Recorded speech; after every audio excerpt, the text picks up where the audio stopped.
Bonjour à tous, alors aujourd'hui j'avais envie de revenir sur un terme qui à mes yeux n'a aucun sens, il s'agit du mot extrémiste, extrémisme, puisque pour moi tout d'abord employer ce mot cela veut dire que pour vous il y a des extrémités, et donc finalement dans le monde des idées il y aurait une fin, et que lorsqu'on est au bord de ce qu'on appelle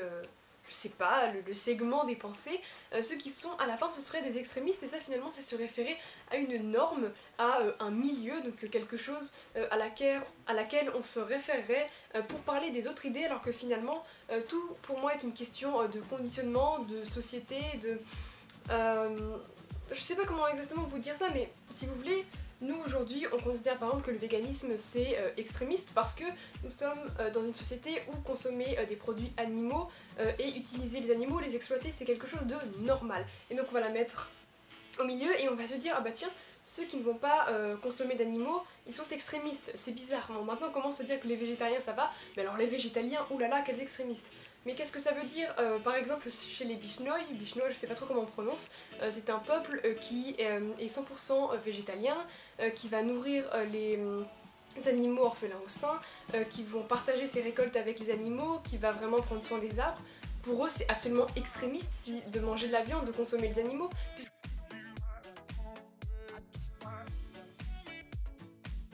ils sont tous végétaliens, donc finalement ça dépend vraiment de la façon dans laquelle on a été élevé et c'est absolument subjectif comme terme. Ce qui est extrémiste pour moi, enfin déjà pour moi rien n'est extrémiste, je n'ai jamais considéré quelque chose comme extrémiste, simplement différent de ma façon à moi de penser. Mais finalement c'est subjectif, ce que vous allez trouver extrémiste, quelqu'un d'autre ne le trouvera pas extrémiste. Et pour moi il faut vraiment se référer à ce qui est moralement acceptable ou non, pour savoir si on condamne ou non un acte, mais pas juste à un mot comme ça. Pour prendre un exemple, par exemple, il y avait une personne qui est proche, mais je ne la citerai pas parce que peut-être que vous la connaissez ou j'en sais rien.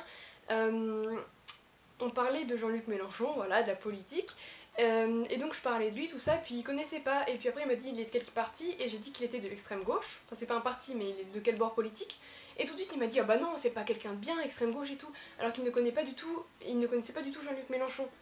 Donc c'est vraiment pour dire que les gens vont vraiment s'arrêter aux mots et finalement ils savaient rien du tout du programme politique de Jean-Luc Mélenchon, enfin je suis pas en train de dire s'il est bien ou mal, hein, c'est pas du tout ça, mais vraiment les gens vont s'arrêter aux mots sans creuser l'idée derrière et finalement on met des étiquettes aux gens extrémistes pour rien, comme ça tout va juste parce qu'il n'est pas comme nous et qu'il n'est pas comme le reste de la société. Si on regarde sur Wikipédia, une personne extrémiste ce serait, ou l'extrémisme en général, ce serait quelque chose de plutôt dogmatique, ce serait des gens qui défendent une idée sans argumenter. Alors si vous... Et je vais souvent prendre comme exemple le véganisme parce que c'est considéré comme extrémiste et je suis moi-même végane et je ne me considère absolument pas comme extrémiste. Radical oui, mais extrémiste non. Donc voilà, déjà si vous pensez qu'il n'y a absolument aucun fondement au véganisme, je vous renverrai aux vidéos de la cosmétique puisque c'est une personne qui raisonne beaucoup, qui réfléchit et vous verrez que ce n'est absolument pas quelque chose de dogmatique. Ensuite on parle souvent de violence quand on parle d'extrémisme. Or, le véganisme est un mouvement non violent. Après, évidemment, il y a des personnes en son sein qui ont peut-être des actions violentes, mais ce n'est pas un trait au véganisme.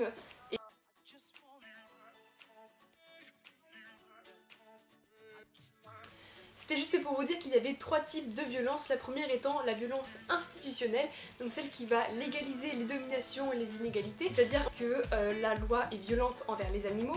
puisque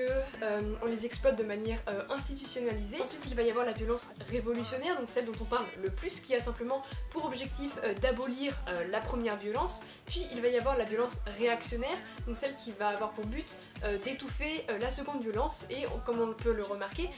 celle qui fait naître toutes les autres violences, c'est la première, c'est la violence institutionnelle. Or, comme je viens de le dire, on parle beaucoup trop de la deuxième violence alors qu'elle naît d'autre chose. Enfin bon, peu importe, là je commence à m'égarer un petit peu.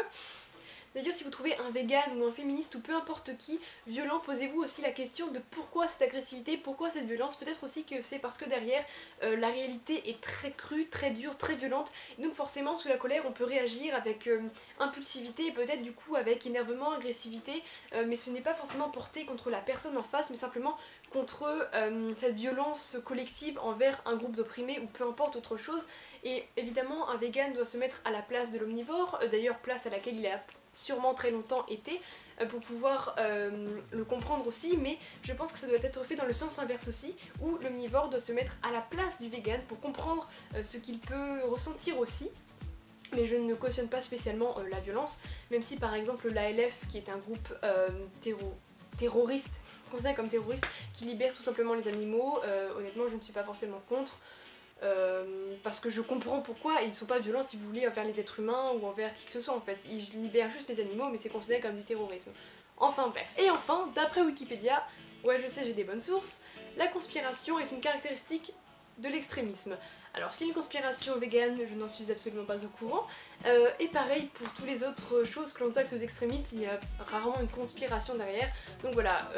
effectivement il y a des personnes qui peuvent présenter des caractéristiques de conspiration, de violence et